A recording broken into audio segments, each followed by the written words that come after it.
भेद के हैं। प्रभु जी, तेरा वायदा है कि प्रेम करने वालों को तू अपने भेदों को प्रकट करता है।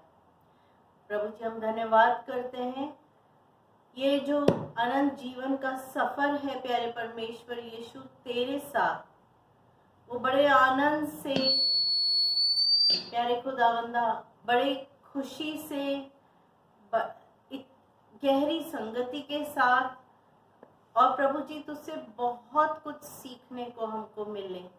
हम यही प्रार्थना करते हैं कि हमारा ये अनंत जीवन का जो सफर है प्रभु जी, वो ऐसा हो कि हर मुकाम, क्योंकि तू हमारे साथ है, उस पे जय पाने वाला हो।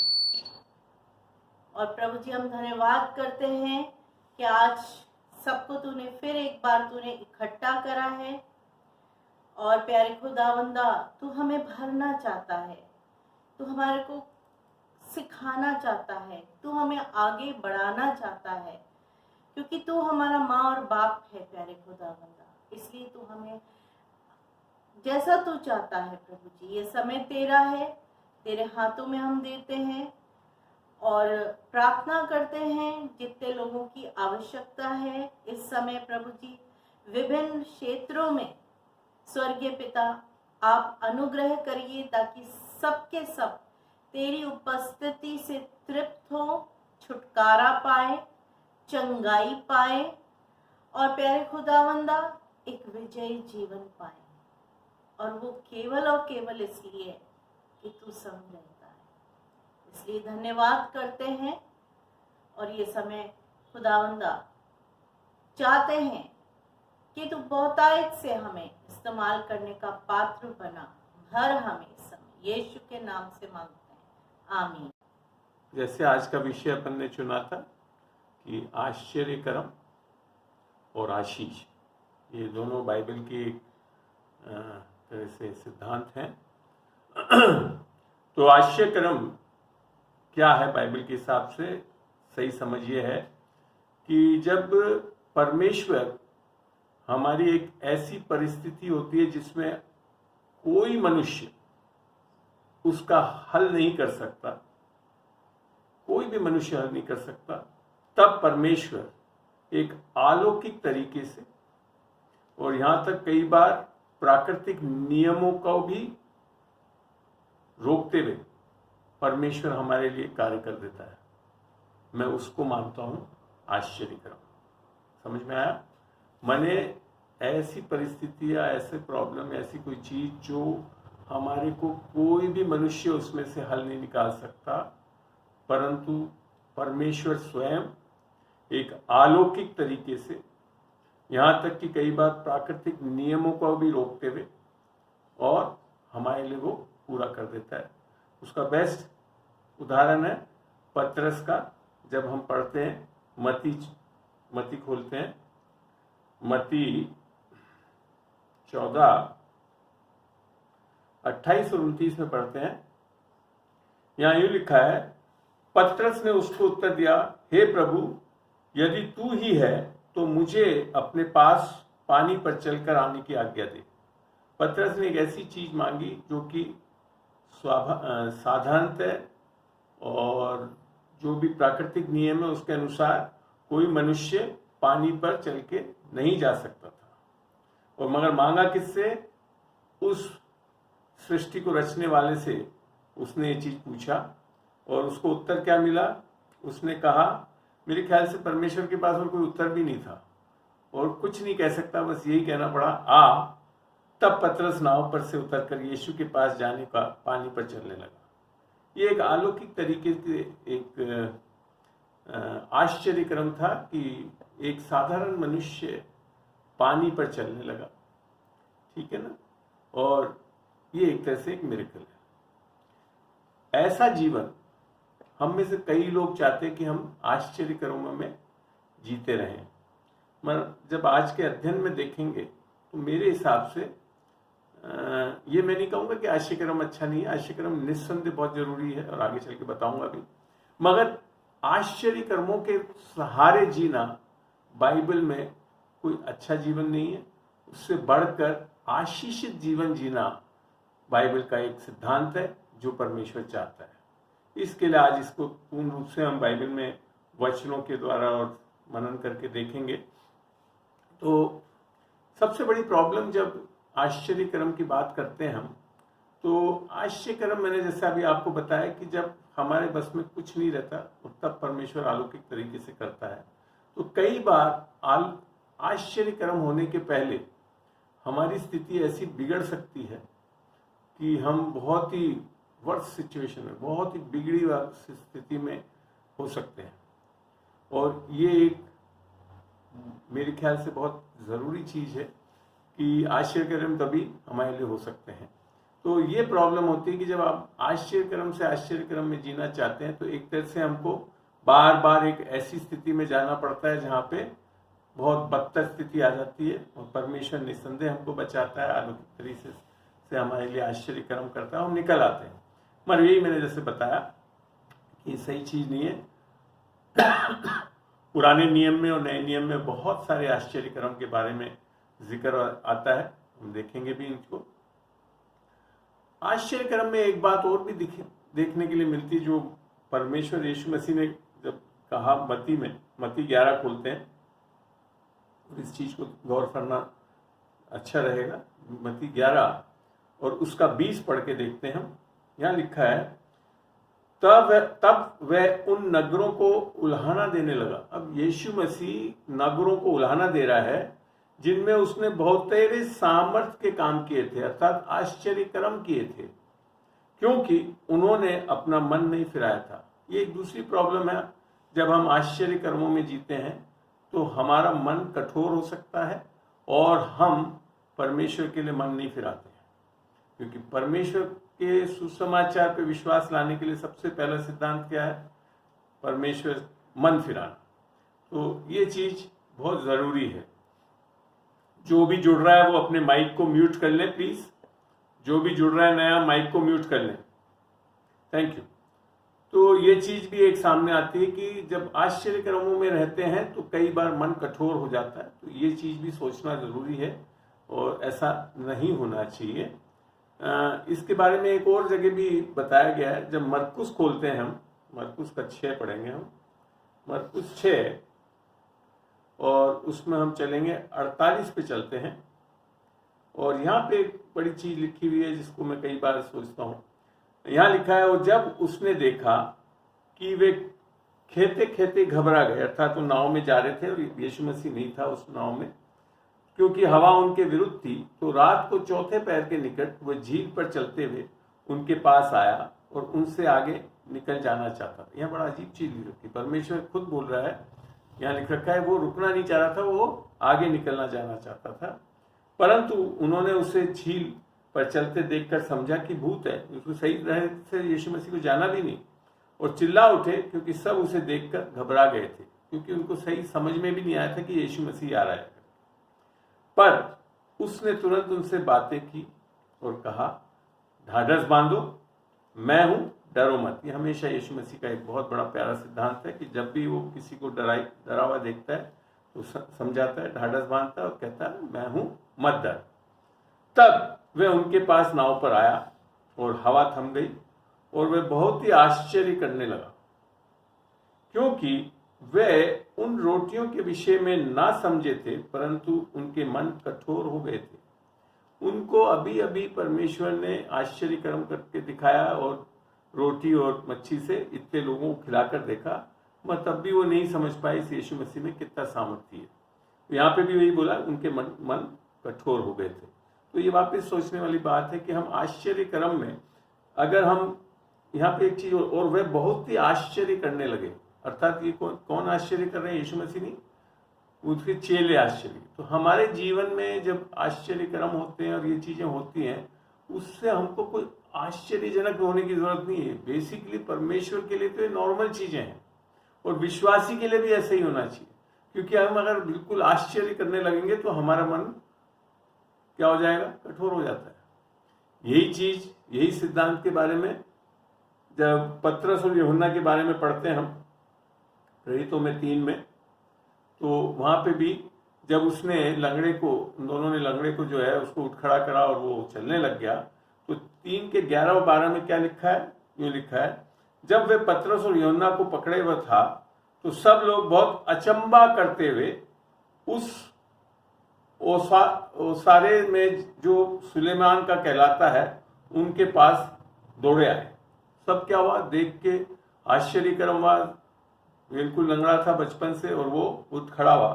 तब क्या बोला पतरस ने, ये देखकर पतरस ने लोगों से कहा, हे इजराइलियों, तुम इस मनुष्य पर क्यों अचंबा करते हो और हमारी ओर क्यों इस प्रकार देख रहे हो कि मानो हम ही ने अपने सामर्थ्य या भक्ति से इसे चला फिरता कर दिया। उसने बड़ा स्पष्ट किया, ये जो आश्चर्यकरम हुआ है ये हमारी भक्ति हमारी सामर्थ्य से नहीं हुआ, ये यीशु मसीह की सामर्थ्य, यीशु मसीह का विश्वास जो हमारे अंदर है उसके यीशु के कारण हुआ है। तो सारे अलौकिक चीजें जो आश्चर्यकरम होते हैं वो किसके कारण होते हैं? मनुष्य के कारण नहीं होते हैं, परमेश्वर के कारण होते हैं। ठीक है ना? तो यहाँ चीजें से इन जगहों से पढ़ने से ये दो चीज समझ में आती है कि हमको जब आश्चर्यकरम देखते हैं तो ज्यादा अचंभव नहीं होना चाहिए, हमको पूर्ण रूप से परमेश्वर पे संपूर्ण रूप से विश्वास करना चाहिए, अपने मनों को कठोर नहीं करना चाहिए, अन्यथा हम मन नहीं फिराकर परमेश्वर से कई चीजों को पा नहीं सकेंगे। ठीक है ना? अब देखते हैं एक ऐसा आश्चर्यकरम जो बाइबल में सबसे लंबे समय तक हुआ, उसको पढ़ते हैं। ये जोशुआ को क्या बोलते हैं बिना? यहोशू का 5 खोले और यहां पढ़ते हैं। सबसे लंबा जो एक तरह से आश्चर्यकरम हुआ था इजरायलियों के लिए वो था उनको मन्ना मिला उस बिरबान में जब वो चल रहे थे। मगर वो कब खत्म हुआ यहाँ पढ़ के देखते हैं 12 में। और जिस दिन वे उस देश की उपज में से खाने लगे, अर्थात प्रॉमिस लैंड जो वाचा की गई भूमि में प्रवेश कर लिया उन्होंने, तो क्या लिखा है यहाँ पे? जिस दिन और जिस दिन वे उस देश की उपज में से खाने लगे उसी दिन बिहान को मन्ना बंद हो गया और इजरायलियों को आगे फिर कभी मन्ना ना मिला, परंतु उस वर्ष उन्होंने कनान देश की उपज में से खाई। यहां जो चीज बताई है, अब वो आश्चर्यकरम की जरूरत नहीं थी, अब उनको क्या मिल गया था? आशीषित जीवन मिल गया था। एक ऐसा स्थान मिल गया था जो आशीषों से भरा था और वास्तव में परमेश्वर आश्चर्यकरम को इस्तेमाल करता है ताकि हम आशीषित हो सके, और आशीष पाने के बाद फिर हम आश्चर्यकर्मों पे भी निर्भर नहीं करते, हम आशीषित जीवन अर्थात भरपूरी का जीवन, और यहाँ ही नहीं कि हम अपने आप के लिए आशीष परंतु लोगों के लिए भी आशीष का कारण हो सके। तो ये बहुत बड़ी चीज समझ में आती है कि परमेश्वर जो हमको चाहता है वो क्या है? एक आशीषित जीवन चाहता है, ना कि मात्र खाली आश्चर्यकर्म जीवन। और आश्चर्यकर्म के जीवन के बारे में मैंने आपको समझाया कि क्या क्या प्रॉब्लम्स भी उससे उत्पन्न होती हैं। तो जब मन्ना खत्म हुआ उस बिरबान के बाद में, तब जाकर वो, और उसके बारे में यहां तक भी लिख दिया, जब यीशु मसीह ने उसके बारे में जब बताया तो यूहन्ना 6 में लिखा है। यूहन्ना 6 पढ़ते हैं, यूहन्ना 6 का, और हम 31 से पढ़ेंगे। इसमें यहां यूं लिखा है, हमारे बाप दादाओं ने जंगल में मन्ना खाया, जैसा लिखा है कि उसने उन्हें खाने के लिए स्वर्ग से रोटी दी। ठीक है ना? तो फिर आगे लिखा है, यीशु ने उनसे कहा, मैं तुमसे सच सच कहता हूं कि मूसा ने तुम्हें वह रोटी स्वर्ग से न दी, परंतु मेरे पिता तुम्हें सच्ची रोटी स्वर्ग से देता है। और फिर आगे क्या बताया? वो सच्ची रोटी कौन है? 58 में बताया, क्या है? 58 में यूं लिखा है, जो रोटी स्वर्ग से उतरी यही है, बाप दादाओं के समान नहीं खाया और मर गया, जो कोई ये रोटी खाएगा वह सर्वदा जीवित रहेगा, अर्थात खुद यीशु मसीह। तो मन्ना तो क्या था? आश्चर्यकर्म था, और यीशु मसीह क्या था? आशीष था। समझ में आई यहाँ पे बात? तो परमेश्वर क्या चाहता है? फाइनली हमको आशीषित जीवन देना चाहता है, आशीष से रखना चाहता, ना कि खाली आश्चर्यकर्म से। ठीक है ना? तो अब देखते हैं कि इस तरह से, इसका ये मतलब नहीं है कि आश्चर्यकर्म गलत है, नहीं, निस्संदेह आश्चर्यकर्म जरूरत है, क्योंकि सबसे बड़ा आश्चर्यकर्म जो मनुष्य जाति के लिए है वो क्या है कि लूका 10:20 में उसको समझाया भी है परमेश्वर ने। लूका 10-20 को पढ़ के देखते हैं अपन। अपने चेलों को वो समझा रहा था इसके बारे में। क्या था वो? वहां यूं लिखा है, चेले उसके पहले 19 में लिखा है, देखो मैंने ऊपर से आए थे 17 में लिखा है, वे 70 आनंद से फिर आकर कहने लगे, हे प्रभु, तेरे नाम से दुष्ट आत्मा भी हमारे वश में है। अर्थात वो काफी कार्य करके आए थे, लोगों को चंगा करके आए, दुष्ट आत्माओं को निकाल के आए थे। तब परमेश्वर ने क्या कहा 20 में, तो भी इससे आनंदित मत हो कि आत्मा तुम्हारे वश में है, परंतु इससे आनंदित हो कि तुम्हारे नाम स्वर्ग पर लिखे हैं। तो सबसे बड़ा आश्चर्यक्रम क्या है? हमारा उद्धार, मनुष्य जाति का उद्धार जो यीशु मसीह से होता है। और यीशु मसीह जब देह में एक कुंवारी से जन्मा और उसने सारे हमारे पापों को अपने ऊपर ले लिया और उसका दंड सहा, और फिर तीसरे दिन वो मृतक में से जी उठा। ये है सबसे बड़ी चीज, एक तरह से मैं बोलूँगा चमत्कार या आश्चर्यक्रम, जिससे फिर सबसे बड़ी आशीष आती है, वो है हमारा उद्धार, हमारा नया जन्म। और जो कोई उद्धारकर्ता पे विश्वास करता है, अर्थात सुसमाचार पे, उसके ऊपर सबसे बड़ी आशीष जो दी जाती है वो क्या है?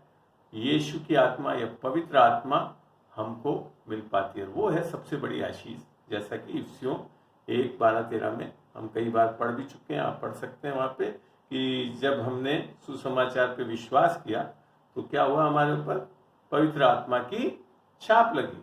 ये इफिसियों 1:12-13 में स्पष्ट लिखा हुआ है। तो ये जो आशीष है, ये आशीष हमारे अच्छे कर्मों के कारण नहीं मिल सकती। ये हमारे अच्छे कर्मों के कारण नहीं मिलती है, मात्र यीशु मसीह पर और उसके क्रूस पे किए गए कार्य पर केवल विश्वास करने से और उसके जी उठने से हमको मिलती है। और इसको बड़ा स्पष्ट, इस आशीष को समझाया गया है गलतियों में। जब हम पढ़ते हैं गलतियों 3 में, गलतियों 3 को पढ़ेंगे और यहाँ यूँ लिखा है 3:14 में, ये इसलिए हुआ कि इब्राहिम की आशीष मसीह यीशु में अन्य जाति, अर्थात हम सब अन्य जाति से तक पहुंचे और हम विश्वास के द्वारा उस आत्मा को प्राप्त करें जिसकी प्रतिज्ञा हुई थी। यह आत्मा कहाँ खो गई थी? आदम की वाटिका में। किसके कारण? आदम की अनाज्ञाकारिता के कारण। और वापिस हमको कैसे मिल रही है? जैसा रोमियो 5:19 में लिख रखा है, दूसरे आदम अर्थात यीशु मसीह की आज्ञाकारिता के कारण हम धर्मी ठहर रहे हैं और हमको ये पवित्र आत्मा का दान मुफ्त में उसके सुसमाचार पे विश्वास करने से मिल रहा है। तो यहाँ समझ में आता है हमको कि जो यीशु मसीह के उद्धार के कारण हमारे अंदर एक सामर्थ आता है, और वो है कौन सा सामर्थ? एक आशीषित जीवन। और इसके द्वारा हम अब लोगों के लिए आश्चर्यक्रम का कारण बनते हैं। अब बात अलग चीज हो गई, अब हम आशीषित हो गए हैं और हम आशीष पाने के कारण लोगों के लिए आश्चर्यक्रम का पात्र बनते हैं। ठीक है ना? आश्चर्यक्रम होते किसके द्वारा है? मसीह के आत्मा के द्वारा, पवित्र आत्मा के द्वारा। मगर कैसे करता है प्रभु? हमारे मार्फत करता है। इसको पढ़ने के लिए हम जब मरकुस को पढ़ते हैं तो वहां समझ में आता है बड़ा क्लियरली। मरकुस खोलें, मरकुस का 16, ये फर्क पड़ रहा है। अब हम आशीषित कर दिए गए हैं और आशीष के कारण अब लोगों के लिए आश्चर्यक्रम का होने के लिए एक पात्र बन जाते हैं। लोग आश्चर्यक्रम देख सकते हैं। 16 में 15 से मैं पढ़ रहा हूं। यहाँ यूं लिखा है, और उसने उनसे कहा, तुम सारे जगत में जाकर सारी सृष्टि के लोगों को सुसमाचार प्रचार करो। जो विश्वास करे और बपतिस्मा ले उसी का उद्धार होगा, परंतु जो विश्वास ना करेगा वह दोषी ठहराया जाएगा। और विश्वास करने वालों में ये चिन्ह होंगे कि वे मेरे नाम से दुष्ट आत्माओं को निकालेंगे, नई नई भाषा बोलेंगे, सांपों को उठा लेंगे, और यदि वे नाशक वस्तु को भी पी जाए तो भी उनके कुछ हानि ना होगी। वे बीमारों पर हाथ रखेंगे और वे चंगे हो जाएंगे। और फिर लिख रखा है, निदान प्रभु यीशु उनसे बातें करने के बाद स्वर्ग पर उठा लिया गया और परमेश्वर की दाहिनी ओर बैठ गया। फिर लिखा है, और उन्होंने निकलकर हर जगह प्रचार किया और प्रभु उनके साथ साथ काम करता रहा। तो आश्चर्य कर्म क्यों हो रहे हैं आपके द्वारा? क्योंकि प्रभु आपके अंदर से आश्चर्य कर्म लोगों के लिए करता है। ये बहुत बड़ा एक स्रोत है। तो हम एक पात्र बन जाते हैं लोगों के आश्चर्य कर्म को दिलाने के लिए। तो ये बहुत बड़ी एक आशीष है, एक विश्वासी जीवन है, जिससे कि हम आशीषित होकर लोगों के लिए आश्चर्य कर्म के लिए पात्र बन गए। तो ये क्यों होता है आप देखते हैं, और भी आगे पढ़ते हैं जब हम, कि यीशु मसीह जब हमारे अंदर आ जाता है तो वो कौन है? वो यीशु मसीह जो है वो परमेश्वर का ज्ञान है। वो जैसा हम पहला कुरिन्थियों खोलें और पहला कुरिन्थियों का 2 का हम आखिरी आयत पढ़ के देखते हैं क्या लिखा है उधर पे। 2 का यूं लिखा है, क्योंकि प्रभु का मन किसने जाना है कि उसे सिखलाए, परंतु हम में मसीह का मन है। किसकी बुद्धि आ गई? माइंड ऑफ क्राइस्ट, परमेश्वर की बुद्धि आएगी। और ऐसे ही जब इसको पहला कुरिन्थियों 1:30 पढ़ते हैं तो वहां बड़ा स्पष्ट लिख रखा है ये बुद्धि कौन है, ये ज्ञान कौन है? परंतु उसी की ओर से तुम मसीह यीशु में हो, जो परमेश्वर की ओर से हमारे लिए ज्ञान ठहरा। तो ये सबसे बड़ी आशीष है कि आज हम परमेश्वर के ज्ञान को प्राप्त कर सकते हैं। वो ज्ञान जिसने इस पूरे संसार का सृजन किया है, वो ज्ञान जो सब ज्ञानों से ऊंचा है, यहाँ तक कि आपके संसार का ज्ञान का सबसे ज्ञानवान उस ज्ञान की मूर्खता से भी कम है। तो ये फायदा होता है हमारे को जब यीशु मसीह में आते हैं। जब यीशु मसीह हमारे लिए परमेश्वर का ज्ञान ठहराया गया हमारे को, तब हम एक ईमानदार, सच्चे और आशीषित जीवन और जयवंत जीवन जीने के लिए सृज दिए गए हैं और हमारे अंदर ये ज्ञान है। और इस ज्ञान से फायदे क्या होते हैं इसके लिए पढ़ते हैं याकूब का 3 और 17 पढ़ते हैं। वहां यूं लिखा है, पर जो ज्ञान ऊपर से आता है वह पहले तो पवित्र होता है, फिर मिलनसार, कोमल और मृदुभाव और दया और अच्छे फलों से लदा हुआ और पक्षपात और कपट रहित होता है। यह है उस ज्ञान का फायदा, यह है उस आशीष का फायदा जो परमेश्वर का ज्ञान है, जिसके कारण हम एक बहुत अच्छा जीवन, फलवंत जीवन जी सकते हैं। और ये है वो आशीषित जीवन जो परमेश्वर हमको देता है। पहला तो मेरे के लिए उद्धार हमारे लिए एक आश्चर्य कर्म है और आश्चर्य कर्म के बाद आशीषित जीवन है। और आशीषित जीवन से हमारे अंदर अब आश्चर्य कर्म की बार बार हमको जरूरत नहीं पड़ती। हम एक तरह से आशीष होने के कारण लोगों के लिए आशीष का कारण बनते हैं और एक जीवन जो परमेश्वर के ज्ञान, बुद्धि और समझ से चल के हम चलने वाले हो सकते हैं। ठीक है ना? तो और इसके कारण जैसा 2 कुरिन्थियों 5 में लिखा है, पढ़ के देखते हैं कैसा जीवन शुरू होता है अब हमारा जब हम इस ज्ञान को, इस चीजों को पा लेते हैं। तो 2 कुरिन्थियों 5 का हम जब 14 और 15 पढ़ते हैं, वहां लिख रखा है असली विश्वासी जीवन कैसा होना चाहिए। वहां लिख रखा है, क्योंकि मसीह का प्रेम हमें विवश कर देता है, इसलिए कि हम ये समझते हैं कि जब एक सबके लिए मरा तो सब मर पाए और मर गए, और वह इस निमित्त सबके लिए मरा। क्यों मरा वो? ताकि जो जीवित हैं वे आगे को अपने लिए ना जिए, परंतु उसके लिए जिए, उनके लिए मरा और फिर जी उठा। अर्थात अब हमारा जीवन पूर्ण रूप से मसीह के लिए जीने के लिए हो जाता है। और मसीह जीवन, मसीह अपने लिए नहीं जिया, हम सबके लिए जिया, हम लोगों के लिए जीने वाले हो जाते हैं। अर्थात हम अब स्वयं अपने लिए नहीं जीते हैं, लोगों के लिए जीने वाले होते हैं और लोगों के लिए आशीष का कारण बढ़ते हैं। अब्राहम को जब आशीष दी थी परमेश्वर ने यही कहा था, मैं तुझे आशीषित करूंगा तू, ताकि लोगों के लिए आशीष का कारण बने। उत्पत्ति 1:12 में लिखा, 12, 1, 2, 3, 4 पढ़ते हैं, वहां पे बड़ा स्पष्ट लिखा हुआ है। ठीक है ना? तो यहां समझ में आता है कि हमको परमेश्वर क्यों आशीषित करता है कि हम अपने लिए जीने नहीं वाले हों, परंतु हम किसके लिए जीने वाले हो जाएं? परमेश्वर के लिए जीने वाले हो जाए और परमेश्वर के जनों के लिए जीने हो जाए। जैसा कि पहला यूहन्ना पढ़ते हैं, उधर पे भी ये चीज समझ में आती है। हम पहला यूहन्ना खोलेंगे और पहला यूहन्ना 3 और वहां क्या लिखा है 3:16। हमने प्रेम इसी से जाना कि उसने हमारे लिए अपने प्राण दे दिए और हमें भी भाइयों के लिए प्राण देना चाहिए। अर्थात कितना कैसे जीने वाले हो जाएंगे, खाली कुछ करने ही नहीं, माने यहां तक तैयार हो जाएंगे कि हम विश्वासियों के लिए प्राण देने के लिए भी तैयार हो जाएंगे। वो जीवन चाहता है परमेश्वर और उसे बोलते हैं आशीषित जीवन। ये नहीं है कि अपने लिए पैसा इकट्ठा कर लें, अपने लिए जिए, अपने बच्चों के लिए फलाना नहीं, ये तो है ही, इसको तो करता ही है परमेश्वर। उससे भी बढ़कर हम अब लोगों के लिए जीने वाले, तो उसे बोलते हैं वो आशीषित जीवन। ठीक है ना। अब हम क्यों ये ऐसा हो सकता है? क्योंकि अब हम आशीषों को ढूंढ नहीं रहे हैं, हम अब यीशु मसीह में आशीषित हो चुके हैं।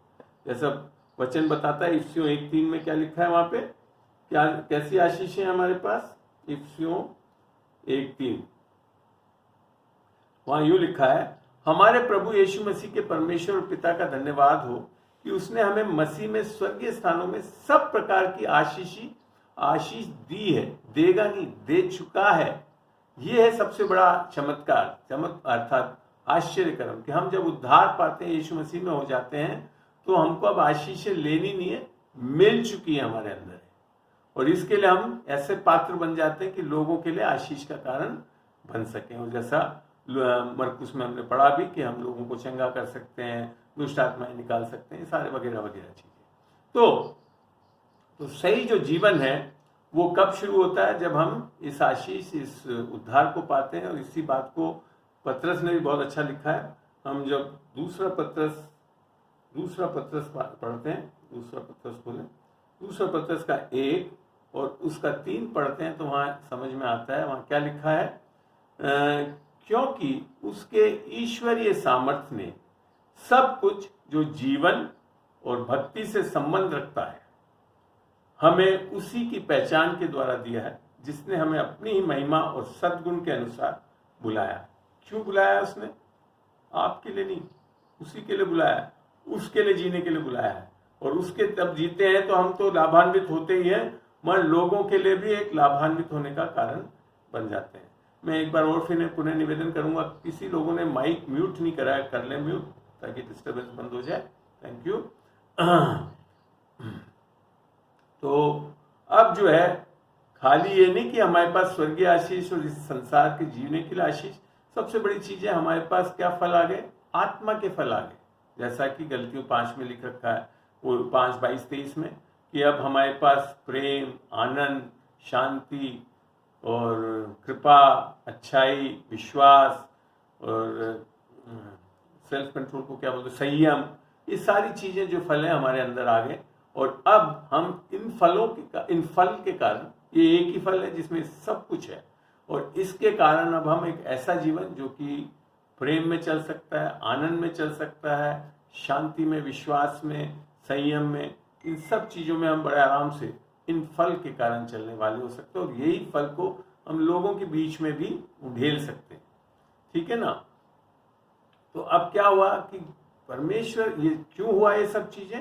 क्योंकि परमेश्वर की आत्मा के द्वारा, जैसा कि 1 कुरिन्थियों पढ़ के देखते हैं, 1 कुरिन्थियों 6 का, उसमें पहले तो ये लिख रखा है कि कौन परमेश्वर के राज्य में नहीं जा सकेगा, मगर फिर बाद में जब क्या लिखा है, 9 में लिखा है,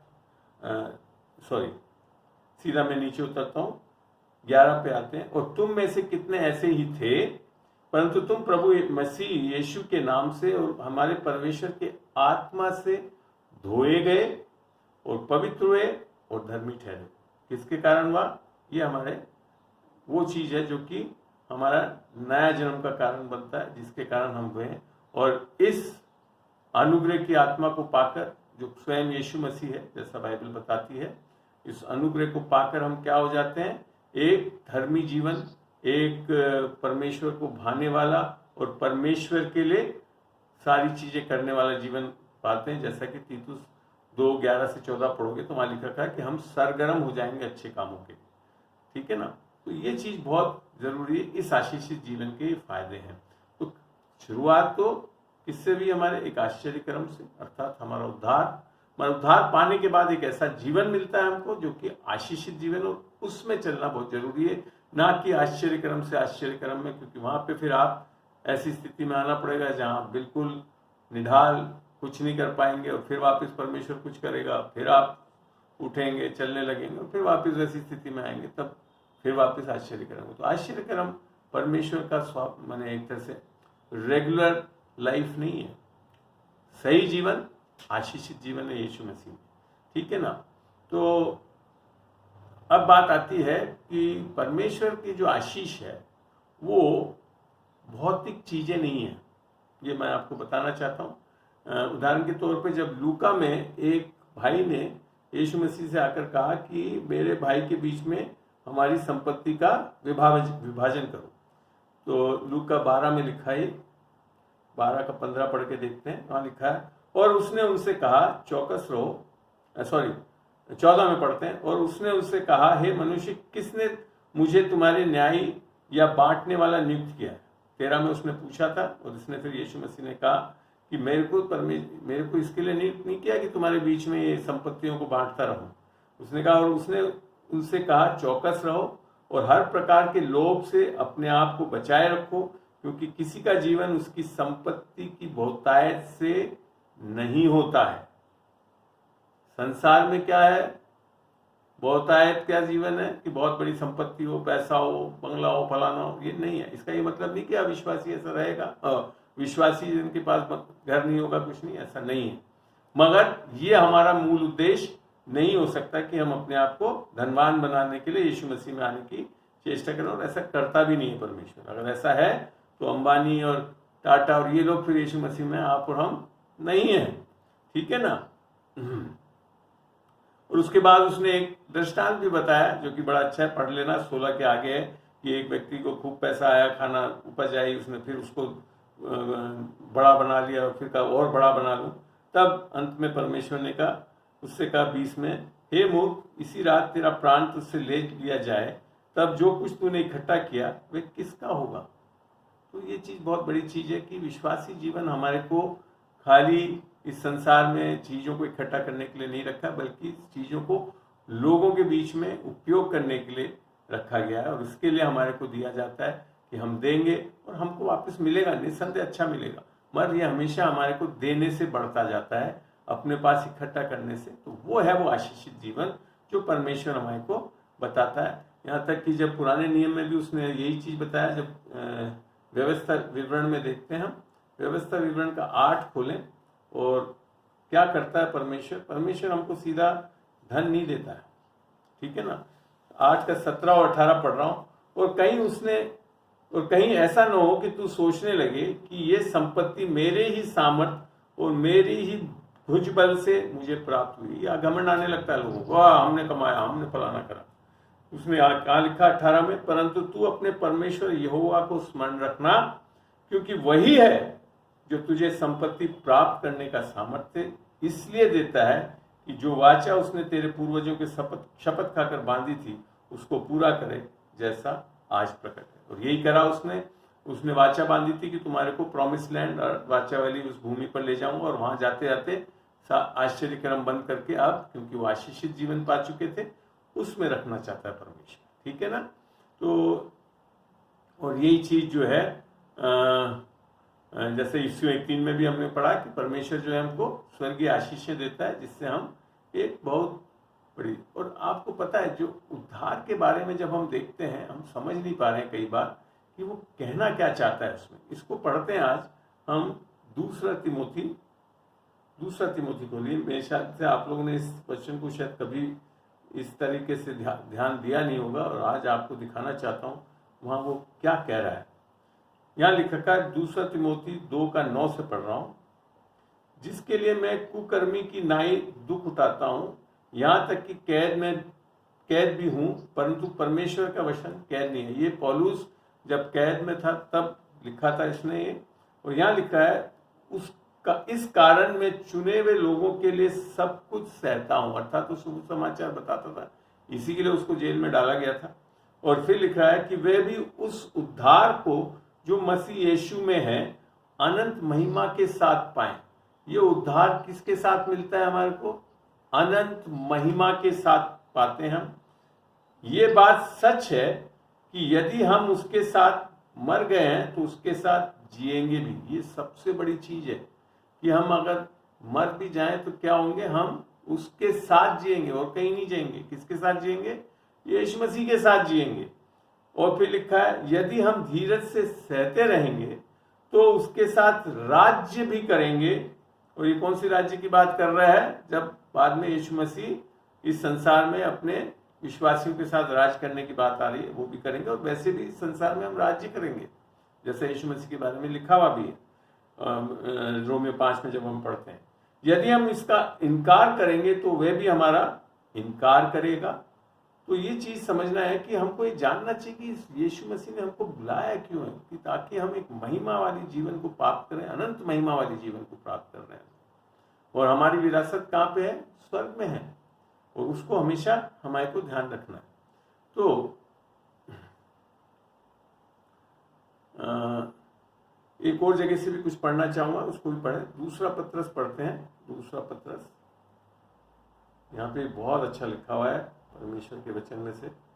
दूसरा पत्रस का 1 बोले, दूसरा पत्रस 1, और हम पढ़ रहे हैं 2 से 4 पढ़ेंगे। परमेश्वर के और हमारे प्रभु यीशु की पहचान के द्वारा अनुग्रह और शांति तुम में बहुतायत से बढ़ती जाए, ठीक है ना, क्योंकि उसके ईश्वरीय सामर्थ्य से सब जो जीवन और भक्ति से संबंध रखता है हमें उसी की पहचान के द्वारा दिया गया है, जिसने हमें अपनी ही महिमा, किसकी महिमा? अपनी महिमा और सद्गुण के अनुसार बुलाया भी है। बुलाएगा नहीं लिख रखा, बुलाया है। और लिख रखा जिनके द्वारा उसने हमें बहुमूल्य और बहुत ही बड़ी प्रतिज्ञा दी है, ताकि इनके द्वारा तुम उस सड़ाहट से छूटकर जो संसार में बुरी अभिलाषाओं से होती है, ईश्वरीय स्वभाव के संभागी हो जाओ। ये है वो सामर्थ्य, ये है वो उद्धार। और जो कई बार हम कलीसियाओं में सुनते हैं, करते हैं, देखते रहते हैं कि लोग पापों में फिर भी धसे हुए करते, वो नहीं है सही में उद्धार का जीवन। उद्धार का जीवन यहाँ बताया गया है कि हम सड़ाहट से छूटकर जो संसार में बुरी अभिलाषाओं से होती है, ईश्वरीय स्वभाव के संभागी हो जाएंगे। ये है वो उद्धार, ये है वो आशीषित जीवन जो परमेश्वर देना चाहता है हमको।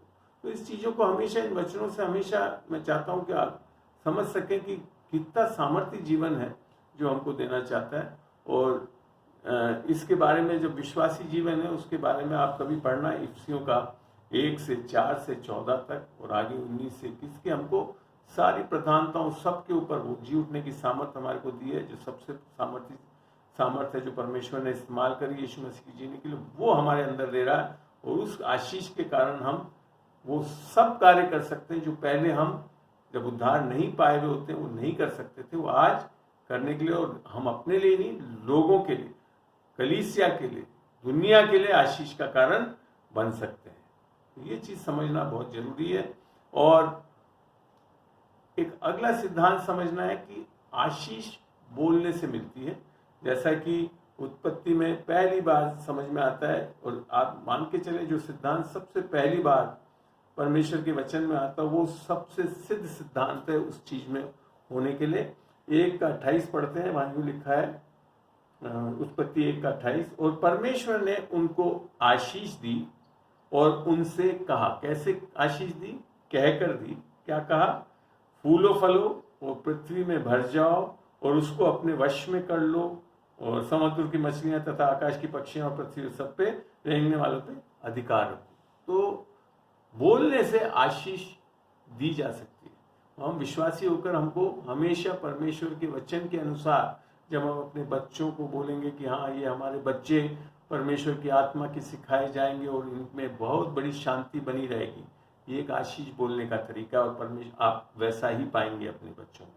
तो जब बोलते हैं तो परमेश्वर का एक विश्वास के द्वारा इस वचन कार्यशील होता है, और जैसा ये वचन आत्मा और सच्चाई है तो ये लोगों के अंदर आत्मिक जगत में एक बहुत बड़ा परिवर्तन लाता है और एक आशीष का कारण बन जाता है। तो ये चीज हमेशा ध्यान रखें कि हमारे को हमेशा, और जब परमेश्वर जो आशीष देता है बोलता है, ऐसे हम भी विश्वासी होकर अपने लोगों के बीच में आशीष को बांट सकते हैं। इसी प्रकार से जब परमेश्वर ने अब्राहम को चुना था, जैसा कि उत्पत्ति 12 में, तो उसने वहां पे भी क्या बोला? यहोवा ने अब्राहम से कहा, अपने देश और अपनी जन्मभूमि, और ये 1 से पढ़ रहा हूं, अपने पिता के घर को छोड़कर उस देश में चला जा, तो मैं जो तुझे दिखाऊंगा, और मैं तुझसे एक बड़ी जाति बनाऊंगा। ये सब अभी बोल रहा है, हुआ नहीं है। जाति बनाऊंगा और तुझे आशीष दूंगा और तेरे नाम बड़ा करूंगा और तू आशीष का मूल होगा, और जो तुझे आशीर्वाद दे उन्हें मैं आशीष दूंगा, और जो तुझे कोसे उसे मैं श्राप दूंगा, और भूमंडल के सारे कुल तेरे द्वारा आशीष पाएंगे। सारा कुल अर्थात संसार आशीष पाएगा विश्वासियों के द्वारा। यहोवा के इस वचन के अनुसार अब्राहम चला। तो यहाँ पे समझ में आता है कि बोलने से हम आशीष देते हैं और हम आशीष का कारण बनते हैं। इसी प्रकार से एक विश्वासी को दूसरे विश्वासी को श्राप नहीं देना चाहिए, क्योंकि बाइबल में लिख रखा है यहाँ पे अब्राहम के लिए कि तो कोई भी तुझे श्राप देगा तो मैं उसे श्रापित करूंगा। ये कई बार कारण होता है विश्वासियों के बीच में श्राप आने का कारण। वैसे तो यीशु मसीह ने सारे श्राप ले लिए, मगर जब हम अपने मुंह से लोगों को श्रापित करते हो, ये चीज याकूब में भी शायद मेरे ख्याल से बताया भी है। याकूब 3:9-11 जब पढ़ोगे तो वहां लिख रखा है कि एक ही तोते से मीठा और कड़वा जल नहीं निकलता। इसी प्रकार से एक हम अपने मुंह से तो परमेश्वर को तो आशीष देवें और फिर परमेश्वर के बनाए हुए जो जन है जिसकी समानता स्वरूप में बने उनको हम श्राप दें, ये संभव नहीं है। तो ऐसा कर रहे हैं तो फिर कुछ ना कुछ हमारे अंदर गलती। और यही चीज फिर परमेश्वर का वचन नीति वचन 18:21 में भी बोलता है कि मृत्यु और जीवन हमारे जीव के बस में है, और जैसा हम बोलेंगे वैसा ही हम फल खाएंगे। तो ये चीजों से समझ में आता है कि हम आशीष कैसे दे सकते हैं और श्राप का भी कारण बना सकते हैं। हम अक्सर जैसे हम लोग अपने बच्चों को बार बार बोलते हैं तू तो गंदा है, बुरा है, तू फलाना है, ये, और फिर आप कहते हैं कि ऐसा क्यों हो गया। तो वो यही कारण है कि आप क्या बोल रहे हैं उसको। आप आशीष वचन बोल रहे हैं उसके ऊपर या श्राप का वचन बोल रहे हैं। तो इन चीजों को हमेशा ध्यान रखना कि आपकी जुबान को बहुत ध्यान से इस्तेमाल करना है, क्योंकि ये एक मूल स्रोत है आशीष और श्राप के लिए। तो इस चीज को हमेशा ध्यान रख के चलना है। आगे फिर जो अंत में मैं इसको समाप्त करना चाहूंगा ये कहकर कि सबसे बड़ा आश्चर्यक्रम हमारा उद्धार है, जिसके कारण हमारा आशीषित जीवन शुरू होता है। ठीक है ना।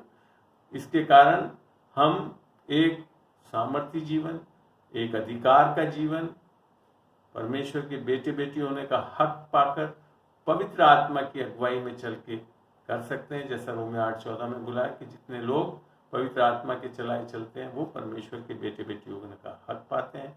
और वो फिर आगे फिर ये भी लिखा था कि हम फिर बंधन में नहीं रहते, परंतु हमारे को एक लेपालक होने की आत्मा मिली है, अर्थात हम बेटे बेटी होने का हक पाते हैं परमेश्वर से। और ऐसा जीवन जो है हम बड़े आराम से परमेश्वर को अब खाली परमेश्वर नहीं परंतु पिता के रूप में एक रिश्ता पाकर बेटे होकर उसके अधिकार में, उसकी सामर्थ्य में ऐसा जीवन बिताते हैं जो लोगों के लिए भी आशीष का कारण हो सके। तो यही है, मैं चाहता हूं कि ये फर्क है कि आश्चर्य कर्म में चलना खाली या आश्चर्य कर्म पाकर आशीषित जीवन लेकर आशीषित जीवन में चलना, ताकि लोगों का हम एक बहुत बड़ा आशीष का कारण बन सके। तो आज ये जो विषय था वो इसी चीज को समझाने के लिए था कि हम वो आशीषित जीवन कैसे पाते हैं, उद्धार के द्वारा, आत्मा के कारण। और ये चीज को अगर आप पढ़ना चाहो तो उत्पत्ति में 39 जो अध्याय है जो कि यूसुफ के बारे में, वहाँ यही लिख रखा है। वो जब बिल्कुल एक स्लेव के रूप में, एक दास के रूप में लाया गया, कोई कपड़े नहीं, कुछ नहीं, तब भी उसकी दूसरी आयत में लिख रखा है परमेश्वर उसके साथ था और वो एक आशीषित मनुष्य था, अर्थात जयवंत मनुष्य था। तो ये चीज है, यीशु मसीह ही आशीष का स्रोता है, वही आशीष है, वही कहाँ से उतरा है, संसार से, वो स्वर्ग से वो उतर के आया हमारे लिए, ताकि हम पे आशीष का कारण बन सके। प्रभु का धन्यवाद हो। यहाँ समाप्त करता हूँ। प्रभु तेरा धन्यवाद देता हूँ आज के दिन के लिए, इस विषय में जो तूने आज आश्चर्य कर्म और आशीषित जीवन दोनों के बारे में सिखाया, पढ़ाया, समझाया। वो बड़े अच्छी गवाहियों के साथ, उदाहरण के साथ इन लोगों के बीच में तूने प्रकट किया। खुदा मैं उसका धन्यवाद देता हूँ। पवित्र आत्मा तेरा धन्यवाद देता हूँ। तू हर बार वादे का पक्का है, सिखाने वाला परमेश्वर का आत्मा है जो सही में हमको सही चीजें वचन आधारित सिखा रहा है, उसका धन्यवाद देता हूँ। ये सब जो सुन रहे हैं खुदा उनको तेरे पवित्र लहू में ढांपता हूँ और इनके बीच में जो वचन बोया वो 100 गुना फल लाने वाला हो सके खुदा के जीवन। इन चीजों को, इन सिद्धांतों को समझ के, इन आत्मिक नियमों को जान के खुदा मन ये ऐसा जीवन बिता सकें जिससे जयवंत से भी बढ़कर जयवंत हो सके। यीशु के नाम से मांगता हूँ, आमीन।